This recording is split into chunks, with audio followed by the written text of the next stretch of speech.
True. They've outlawed that up there in Travis. Well, folks, let's get it rolling. We just passed the hour. In Houston, I'm John Herder. Tuesday, 17th of November. Great as always to have you along, everybody. In a nutshell, the Experts is a compressed virtual networking accelerator, helping people across industries connect very quickly in a brief, moderated, interactive show format. So what's in it for you? Well, our promise, if all goes well, your curiosity is sparked, new ideas have come to light, and you may have helped the other person solve a problem or reach that opportunity faster. Networking has never been more important to your business. Studies show that we're more connected when we can see each other. So if at all possible, would you guys mind sharing your video, turning it on so we can see your lovely faces? Our guest speaker has over 15 years experience working in research, new product development, manufacturing operations. A fun day for her usually includes solving complex problems and integrate strategy, operations, people, and technology. In addition to being an industry thought leader, she's a mom who loves to hike and fish with her family in her spare time. Dr. Grauer, we're so glad that you made time to join from the Experts today. Thanks, John. It's great being with all of you today, and thank you for joining. Thank you for giving me the opportunity to speak with you about a topic that's very close to my heart, something that I work on in my career every day. I'd love your thoughts and your feedback on this, so let's get started. So the title of the talk is Innovation in Hard Times.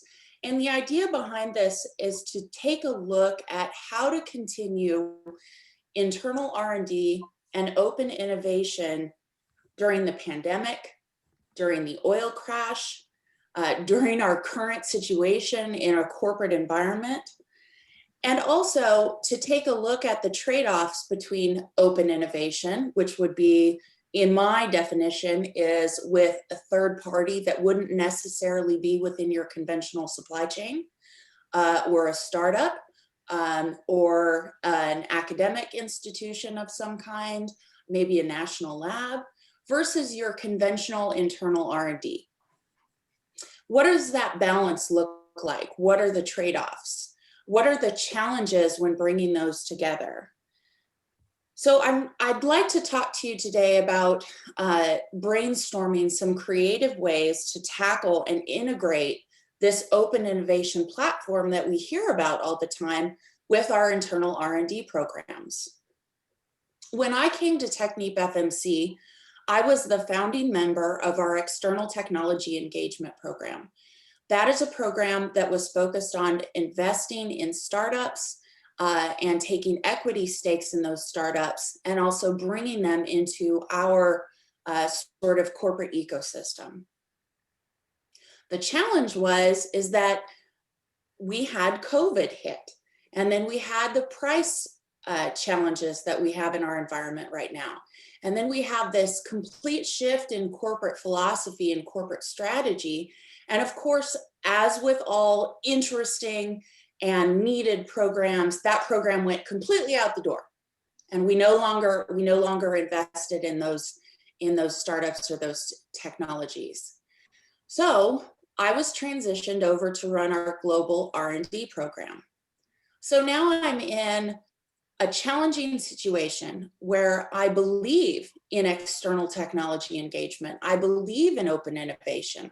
I believe in partnering with startups and partnering with these third parties that are outside of our conventional oil and gas supply chain. But I also am an advocate for internal R&D.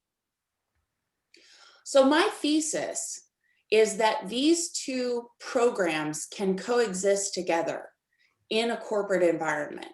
You don't have to have one or the other.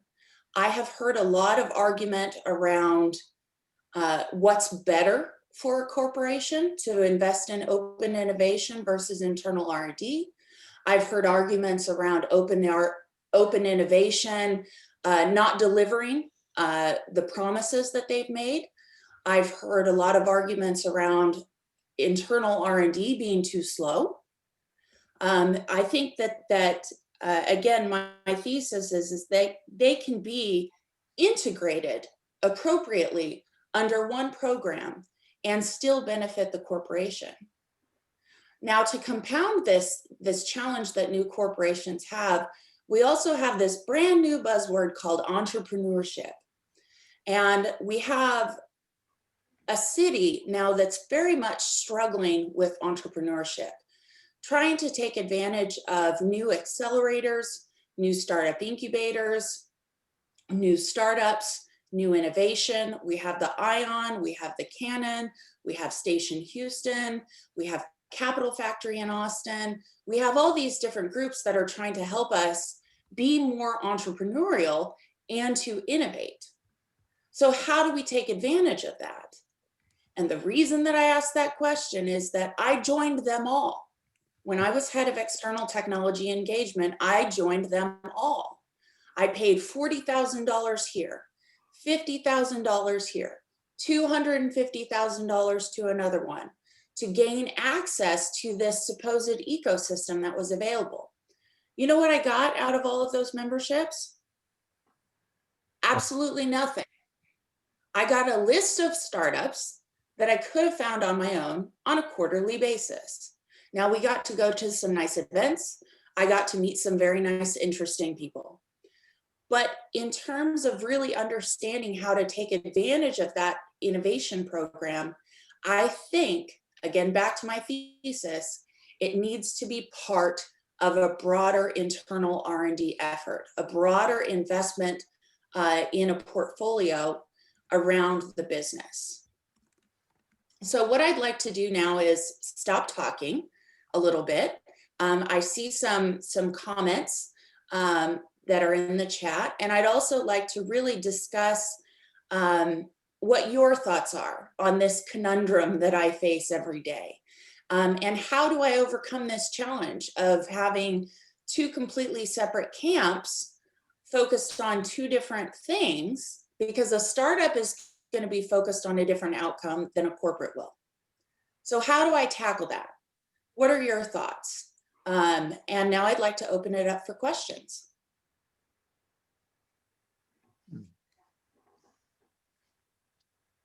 Diana, just real quick before you do that, you mentioned open probably 10 times there. Yes, I did. And one of the problems with open is how do you keep competitive advantage? So when you say open innovation, can you just talk a little bit more about the open part as far as opposed to proprietary competitive advantage later, and then jump into the questions? Yeah, absolutely. So one of the things that I did that did not make me a lot of friends within my corporate environment is I did not ask for intellectual property. So our open innovation program allowed us to give non-dilutive funding, effectively grants, to startups to co-develop products and technologies with the TechnipFMC team, with our R&D teams. The reason that I say that it was open is that we did not take ownership of the joint IP. Now, that's a different approach than most corporates take. Most corporates say, if I pay for it, I want to own it, which makes it incredibly challenging to work with those corporates if you're trying to build a startup, if you're trying to build a business. So I took a completely different approach, said, I will keep my background IP, you keep your background IP, and anything that's developed jointly between our open innovation program and a startup stays with the startup. That's the definition of open innovation.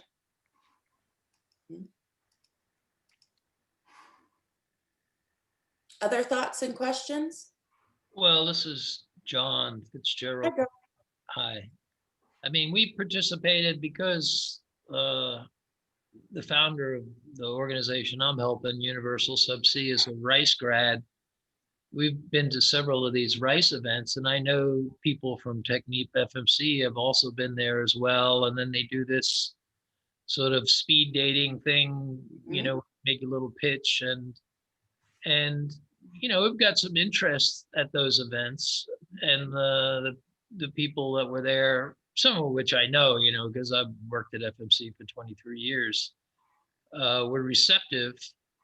But then things kind of, they just sort of fizzle out. So I think some of the formats are good, and I've enjoyed, some of the other ones where they're seeking capital, and you've got a good cross section of folks.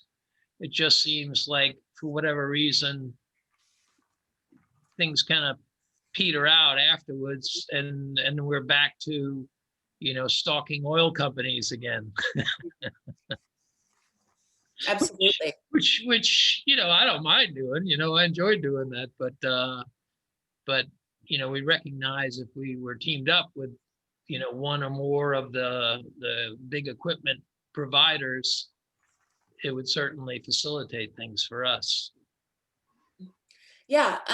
So one of the things that we looked at was how do we pull innovation out of a startup and seed it within our organization? That's something that I've been working on for years. It's hard. People are incredibly threatened by having a startup come in and tell me what to do. People do not like to share, especially I have found in oil field services companies. Once you have a subject matter expert in something, they want to hold on to that because they believe that that's the value that they bring to the organization. And I don't disagree, because they are bringing value, a ton of value to the organization. And I think that that's why some of those speed dating activities end up in a couple of pitches to the company, and then they just kind of peter out into nothing. What we were trying to do was pick up that slack, really put together a comprehensive program that would allow us to work with that startup. But now we don't have a formal program in place because of COVID and because of the oil price crash. And so I'm trying to pick up those lessons learned and those best practices and roll them into my global R&D program. So do we have? And I'm meeting a lot of resistance. Yes, John. No, I was just saying, thanks. We've got some questions coming through, but folks Okay.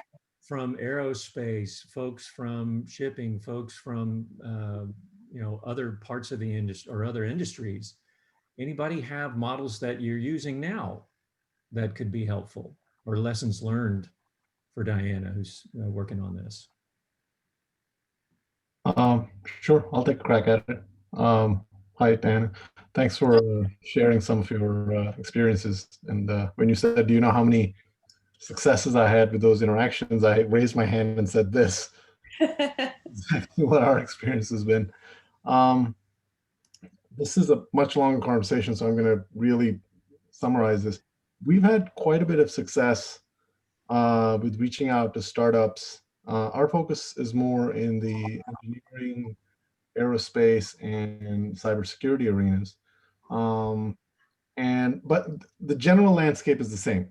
SMEs are territorial, if not threatened, very easily. And opportunities for entrepreneurship are kind of pretty evenly split between internal and what you would call global or external. What we've had success with is putting together a program where we first take a crack at trying to identify what it is we want to get done, clearly define our desired end states and identify where our gaps are. So if we want to land the next woman on the moon, there are 87 things that need to get done, and we've got 32 of them figured out. So there's clearly a gap that we don't know how to do. Maybe we have some partial knowledge. From there, we try to identify potential sources for where we could get ideas, innovations, discoveries, inventions, et cetera, done. Academia, usual suspects, startups, academia, research. You went through the list, labs, what have you. At that point on, it's our responsibility to go out and identify partners, individuals, et cetera, that can then contribute and start filling those gaps.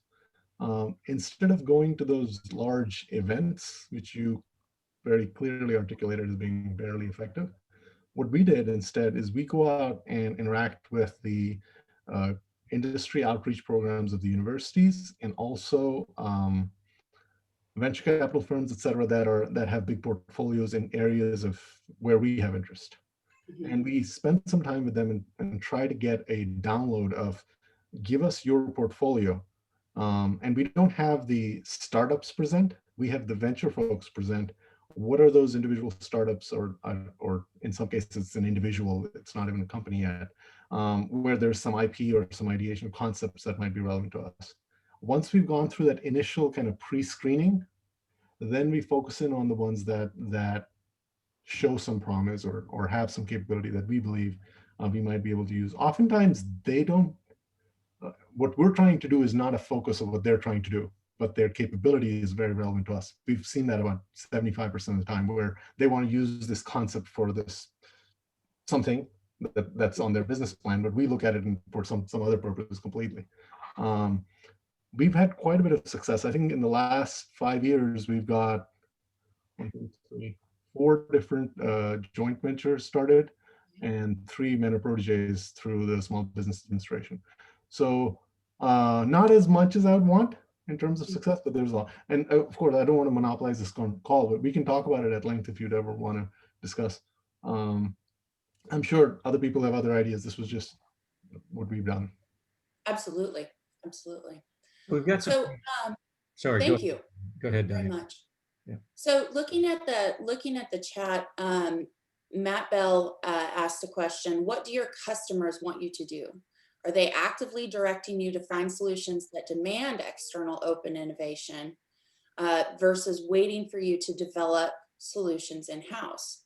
So the answer is, our customers don't care where the solution comes from. They just want it to be done on time, on budget, and it to work. And it has to work for 30 years. There can be no, continued discussion of how do I fix it if it breaks? It's got to work. So we have a lot of challenges around our customers just demanding something, but not really understanding. I think most companies have this, where your customers demand something, there's some demand there, but they have absolutely no idea what it takes to actually execute.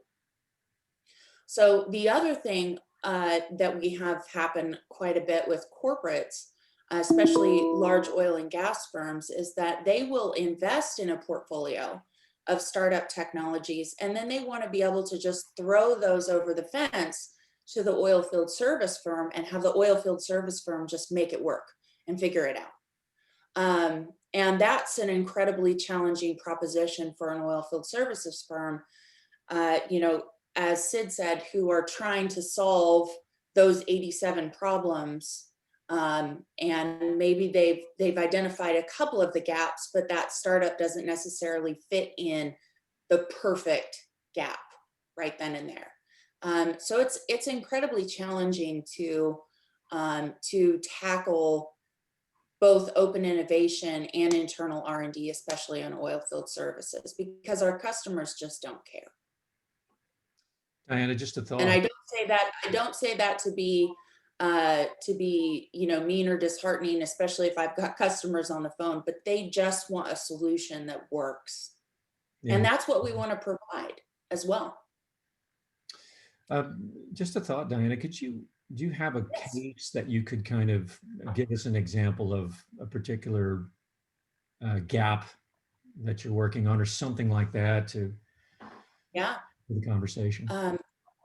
Boy, do I have a case. I was joking with John earlier about we've got a pretty incredible marketing team, and they like to come up with pretty pictures. So yay for pretty pictures. Can everyone see my screen? Yep. Okay. So this is a mock-up of a subsea field. And the idea behind this mock-up is to look at the entire portfolio of new technology solutions that TechnipFMC could bring to bear. Plus some technology solutions that don't exist yet, and some technology solutions that are in development by third parties, startups, and others. This is trying to take a look at the entire ecosystem. So I've got subsea pumps, I've got subsea VSDs. This won an OTC Spotlight Award. I've got subsea separation here. I've got the next generation ROV down in the bottom corner. I've got some kind of AUV. I'm not sure who came up with this design because it doesn't look like any AUV I've seen. It looks like a bug to me, but that's okay. AUVs, doing LiDAR scans, developing, there's a docking station over here. Equinor has heavily invested in a docking station for any ROV. It's supposed to be a universal docking station. But what do you see in this picture for an oil and gas company that doesn't quite belong? I don't remember what the song was, but it was like, what is in this picture that doesn't quite belong? One of these things doesn't look like the other. It's the wind turbines, right? Thank you. Yes. So now all of a sudden in our new literature, there are wind turbines. And there's wind turbines in every marketing diagram that I have seen so far. And guess what this green stuff is? Batteries. Subsea hydrogen storage. Right. Thank you. That was yeah. So we've got an internal program right now that's looking at subsea hydrogen as energy storage. Now it's just in the concept phase, but there's an awful lot going on here and an awful lot of gaps that we just don't have the SMEs inside to tackle. I don't have any wind turbine SMEs. I can't tackle that. I don't have any microgrid or grid scale electrical engineers who understand demands and loading distributions after the intermittent generation curve that comes from a wind turbine. Those are all incredibly challenging problems to tackle. And I don't have that much of an R&D budget. So we've got some really interesting challenges. These are things that our customers want, quote unquote. These are things that our leadership has talked about conceptually. And then all of that needs to turn into an R&D program. And that's my question is, right, how do I appropriately balance open innovation with internal R&D to tackle something as large as this? So prioritization is always a challenge, and as Art put down here, hey, do your oil customers really want new technologies or just lower costs? So prioritization, and how do you decide new innovation and which innovation to focus on that fills one of those gaps? Mm-hmm. And that's an incredibly complex question as well. I've implemented a couple of different methodologies around that. We look at risk. We do risk analysis. We do gap analysis. We do all kinds of 5-year look back performance studies. And we look at cost studies as well. There's a lot of different artifacts of an innovation process that can be tackled. The challenge is that sometimes if you tackle the risk, you're doing something else to the cost that you don't want to do. If you tackle the cost, maybe you're not handling the risk question the way that you need to. So it's this big, huge balancing act that I'm in the middle of right now. Well, to me, I mean, since I've spent most of my career in business development, the sincerest form of interest in this industry to me is cash. If an operator actually wants something, are they prepared to, pull other operators together or form a JIP or something that involves actually spending some of their money, to make something happen. And that's proven a very good way to get things off the ground as far as I'm concerned, especially right now where budgets are so tight. I mean, you got guys like Marcus Lehman who also come in and say, well, what about different types of energy for power sources out there? So that's, again, I'm sure one of those gaps that you're looking at, Diana. But I mean, and then you've got Matt Bell who says, oil companies, do they still exist? Ha ha. What about integrated energy companies? And so that transition piece. Yeah, and energy transition right now is just the words are incredibly painful because I have yet to find a really good comprehensive definition of energy transition. What does it actually mean? Does it mean cleaner and greener? Well, if it means cleaner and greener, I'm sure that wind turbines are not the answer because of the full life, especially if you're looking at it from a life cycle perspective. Now, we could argue about wind turbines and batteries all day. And I'm not saying that they're any worse than oil and gas, but I'm saying that there's some challenges there that need to be tackled in order to make those energy generation sources sustainable and clean and green. So there's definitely some challenges. We also have some challenges in robotics and automation as well. We've looked at working with NASA. We've looked at working with some startups in robotics and automation, because the more tech that we put subsea, the more we have to be able to manipulate that tech. We have to be able to control that technology. We have to be able to automate our processes to handle potentially the variability in electricity available from wind power, as an example. There's all kinds of different things that we have to tackle.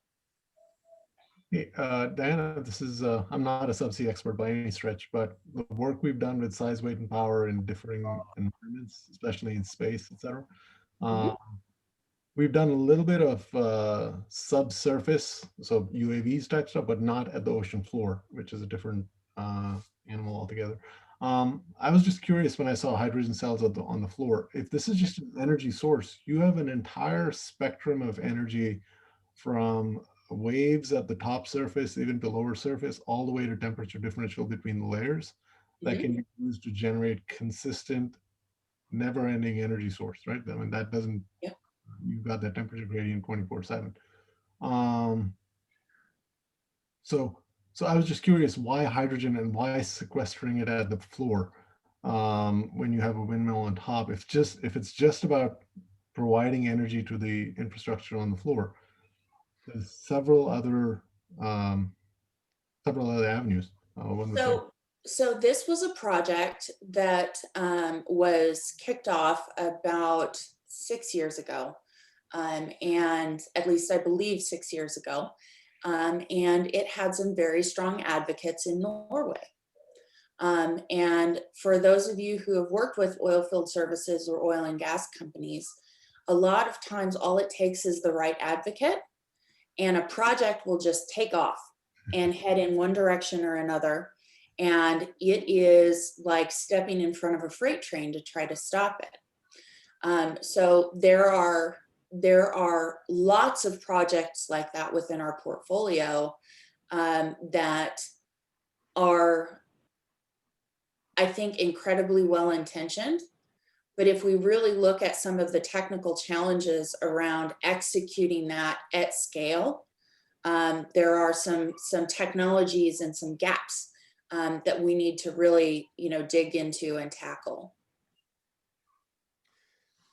Well, This is Joe. go ahead. This is Joe Sampson. So Go ahead. from Dow, I recognize what you are sharing here, Diane, and I think the way we try to approach it is basically one by one. What could the opportunity be, and articulate that and really work through it. And if possible, stay ahead of these, like you mentioned, ideas that are well meant, but not worked out completely. So, as you mentioned that you suddenly see those windmills, where's the opportunity assessment behind it? Which problem is it solving? How is it adding value?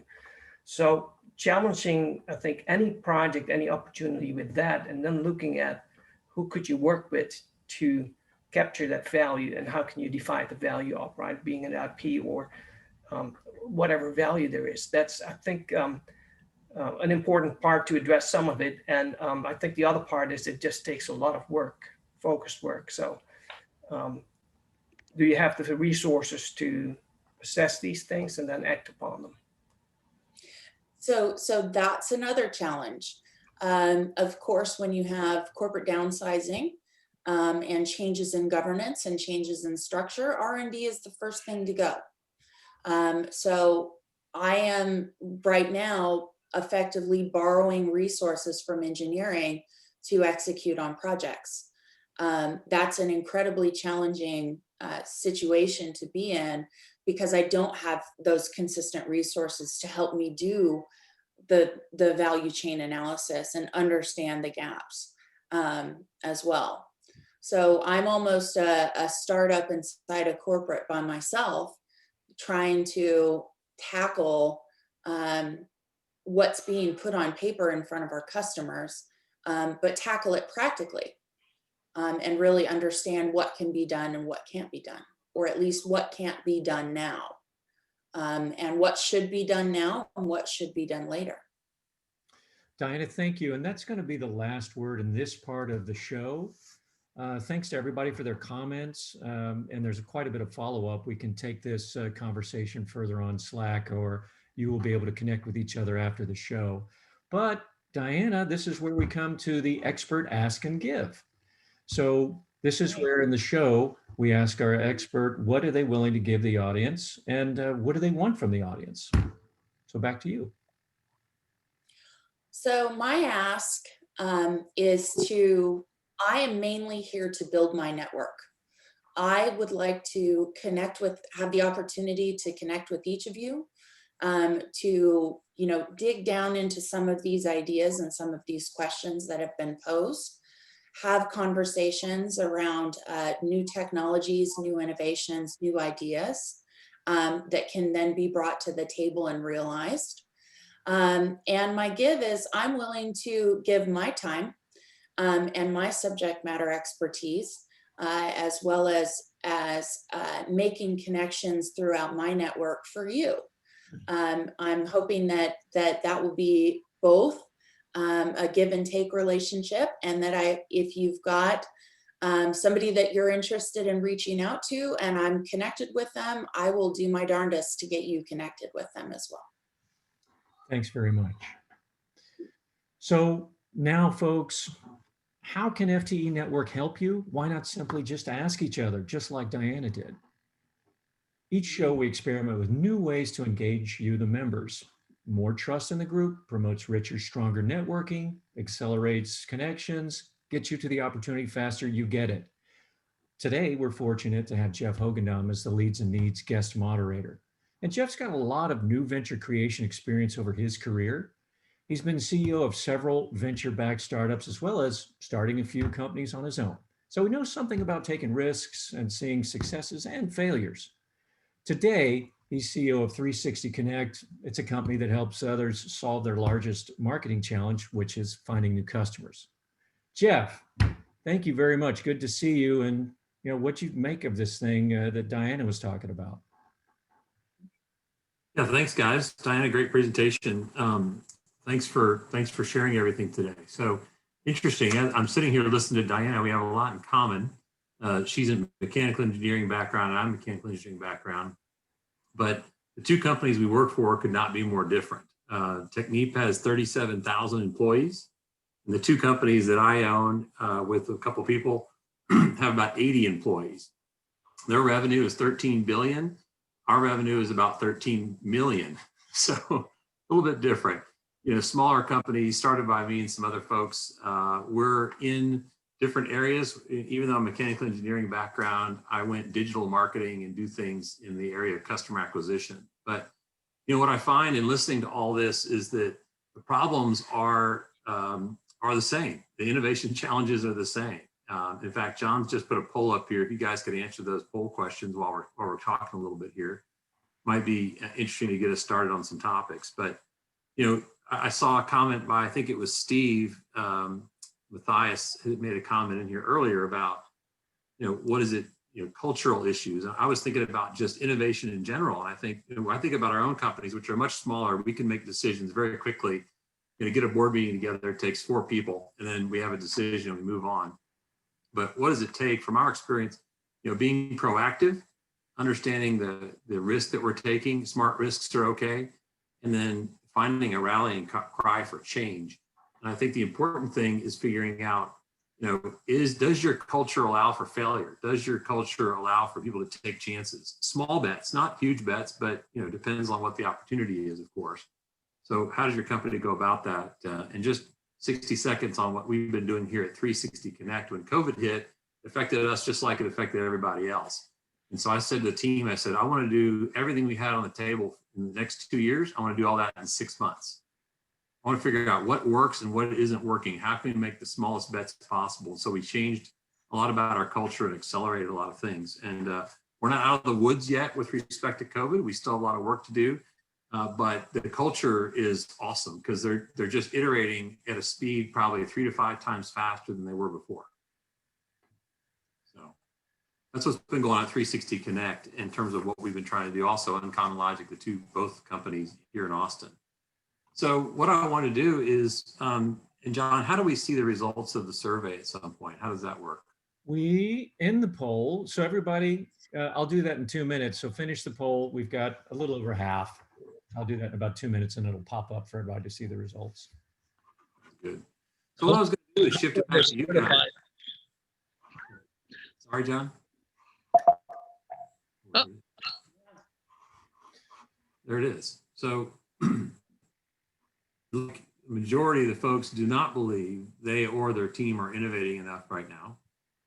And then the second question, which was raised by somebody in the chat, the corporate culture is sort of mixed across the board. It looks like a healthy number feel as though the risks, cost, benefits are being discussed openly enough to be able to do something about it.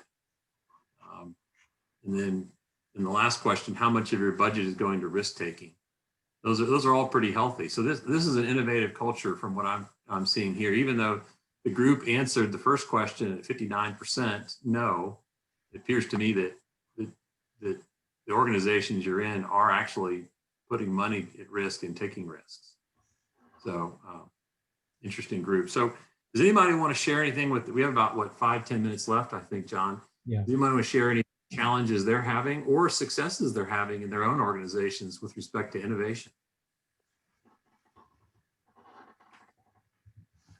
Well, when I was at FTE,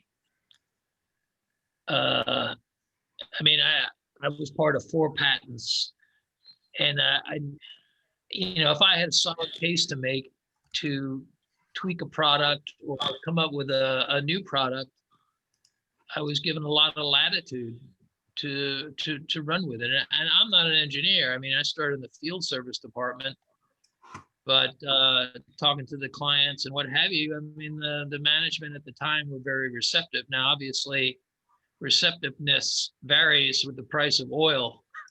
So I'm sure there's a lot of constraints out there, both on the manufacturer side and on the operator side, as far as spending money right now is concerned. But I think once we get past this virus situation, oil prices people are traveling again, oil prices will come up, and I think there'll be more latitude again over time. John? Go ahead. Who was that? Yeah, I was just a quick shout out as far as looking in Diana's windmills there, sort of reminded me. Roy Long's actually on the chat here. And actually, they're doing a lot of work within NREL, looking at renewable power, subsea power. And our company has been blessed with being able to leverage some of that government spend and work. And that's another resource for the smaller companies that are listening today. What about other flexible ways that it's worked for you? I know, Kenley, you're doing different types of things. Yob, good to see you. I know you're doing things in the chemical industry. How are you able to remain flexible and get the investments in the areas that you're trying to make them in? I will give just, hey, this is Kenley Clark. So I'm one of the entrepreneurs that actually goes and starts these companies and been a part of a lot of these organizations that we've talked about, Surge and Station and Capital Factory and others. But I will talk about or give a recommendation for a great book that I'm reading right now. It's by a Google engineer named Alberto Savoy, I believe, and it's called The Right It. And it's a great concept for thinking about innovation at the earliest stages of innovation, what I call the market risk stages. And he uses a term and a process that he calls prototyping. So it's like pre-prototyping.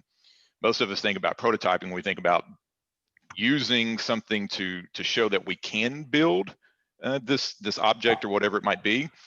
But what prototyping is basically going back to the market risk side of it and saying, is this something we should actually build? And it's a way to go out and test this stuff at very early stages for very low risk and very little time and money spent. It's a great book. He wrote the book originally as a pamphlet, probably 5 years ago. I read it then. He just republished a larger version of the book, and I'm reading it now. And I would suggest anyone who is in this innovation space, either on the corporate side or as a startup, go read the book. It's easy to read, lots of great little takeaways. It's called The Right It. And his main philosophy is make sure you're building the right it before you build it right. Awesome.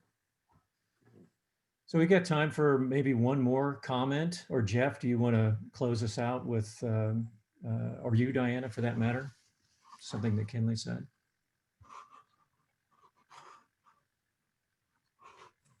I mean, I think there's no easy answers. It's by definition, innovation is hard, and you're not going to see success every time. The question we look at is your culture, your team in your organization making the right decisions? And back to Kenley's comment, looking at the market to figure out what they want and making sure you're building what they want and not sort of a solution looking for a problem. That's oftentimes what people think of as innovation, and that's not the right approach. You got to think about what your customers want and even anticipate what they don't know they are going to need in the future as well. But I think that what I think about is the culture of innovation. Are people allowed to take risks? Are they? Can you take lots of chances, and is failure not punished but rewarded? I was talking to John earlier about sort of risk taking in general the other day, and talking about how, in my mind, being a former venture capitalist and entrepreneur many times raising money for projects, it seems to me that risk is judged somewhere based out in the middle of the Pacific Ocean. If you go east from there, you go to California, risk is celebrated. You say, I lost $1 million, and they say, excellent, you just learned a ton of stuff that you're never going to make a mistake on again. And the further east you go, the more risk intolerant we seem to become, all the way over to Japan, where people like, oh, you took a risk and failed? Well, what kind of form of suicide are you going to commit? And so the key question to me is, do you make those bets as small as possible and make sure that you're not, sort of ruining people's careers over taking calculated bets that we all agree on? So those are some of the concepts. But no matter how big or small your organization is, innovation's tough. That's the last word from Jeffrey Hogendamm. Thanks, Jeff. So now a word from our FTE underwriters. With so much changing today, staying connected, sharing fresh ideas, building relationships, networking with existing clients without having to sell, it's hard. What if you could add a smart, strategic, and cost-effective tool that complements and enhances what you're already doing to grow your business? Well, becoming an FTE show underwriter might be the right smart investment for your business in 2021. Hey, let's talk. Great news, FTE has rolled out a new website, fte.network, and a Slack messaging board to support those who want to continue this conversation and share with the FTE network on their own time. That's fromtheexperts.slack.com. And special thanks to Dr. Jose Gutierrez for co-moderating the channel. Folks, we're out of time. Our next show is on Tuesday, December 1st. Guest expert, Venkat Bal, who is Chief Revenue Officer for Sentient Energy, going to give a snapshot into his current challenge supporting smart grid development. He's got a new tech.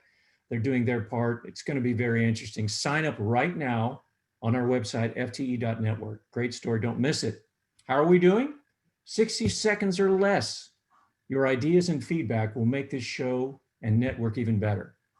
Thanks for making time for the FTE survey when it comes your way. It'll also be on the Slack channel. And finally, happy Thanksgiving to all of you guys out there that are going to celebrate Thanksgiving. There is so much to be grateful for, starting with our health. I want to thank you all for joining the FTE show today and making this the smartest 45 minutes of your day. Thanks again. Take care, everybody. Thank you. Bye. Thank you. Thanks, Diana. Good to see you guys. Thank you. Thank you.